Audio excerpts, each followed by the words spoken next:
Hey everyone, welcome back to the channel. Today we're reviewing one of the most iconic fighter jets to come out of the Cold War era, the Mikoyan MiG-29. Designed by the Soviet Union in the late 1970s, the MiG-29 was built to rival Western fighters like the F-15 and F-16. Even today, decades after its introduction, it remains in active service with several air forces around the world. Let's take a closer look at what made this aircraft a standout and why it's still relevant. The MiG-29 is a twin-engine, air superiority fighter with a focus on agility, speed, and short-range dogfighting. It was designed as part of a Soviet response to America's fourth-generation fighters, and its job was to defend against enemy aircraft at relatively close ranges. From a design perspective, it has a sleek, compact frame, with wide air intakes, a high-mounted tail, and large leading-edge root extensions that help with maneuverability during high angle of attack flight. What really makes the MiG-29 special is how nimble it is. With a thrust-to-weight ratio of over 1 in its advanced aerodynamic layout, it can pull tight turns and execute high-G maneuvers with ease. It doesn't rely heavily on fly-by-wire systems like many Western jets. Instead, it's aerodynamically stable and designed for instinctive flying. That made it a favorite among experienced pilots who wanted a machine that felt alive in their hands.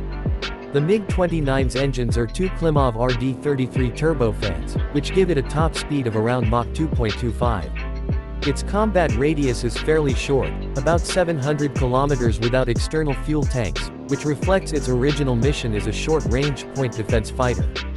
It's not a long-endurance platform, but for getting into the fight fast and hitting hard, it gets the job done. The avionics on early MiG-29s were considered basic by Western standards, especially in terms of radar and electronic warfare capabilities. However, later upgrades have improved this significantly. Modernized versions like the MiG-29 SMT, MiG-29M, and MiG-35 feature advanced radar systems, glass cockpits, multi-role capabilities, and modern electronic countermeasures. This has extended the aircraft's service life and made it more relevant in today's complex combat environments. In terms of weaponry, the MiG-29 can carry a mix of air-to-air missiles, including the R-73 and R-27, as well as a built-in 30mm GSH-30-1 cannon. The R-73 is especially notable.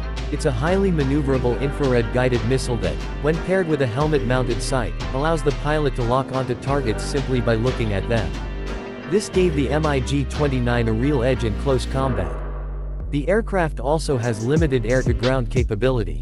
It can carry unguided bombs, rockets, and in later variants, precision-guided munitions.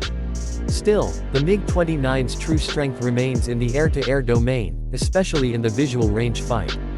Over the years, the MiG-29 has served with dozens of air forces around the world, including Russia, India, Germany, and several former Soviet and Warsaw Pact countries.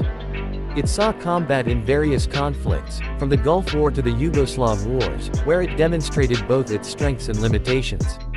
Maintenance and reliability issues, particularly in earlier versions, were challenges, but many countries that invested in upgrades have kept them in active service with good results.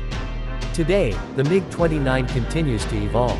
The most recent version, the MiG-35, is marketed as a modern multi-role fighter with increased payload, improved avionics, and enhanced survivability.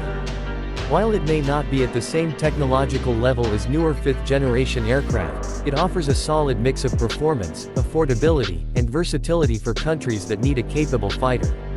Without the massive cost of stealth jets, the MiG-29 represents an important chapter in fighter jet history. It was fast, aggressive, and purpose-built for close and air combat. For its time, it was a serious threat to any aircraft it faced. And with continued upgrades, it's proving that a well-designed fourth-generation jet can still have a role to play in modern air forces. Thanks for watching this review of the MiG-29. If you enjoyed the video, hit the like button and subscribe for more content on military aviation and air combat history.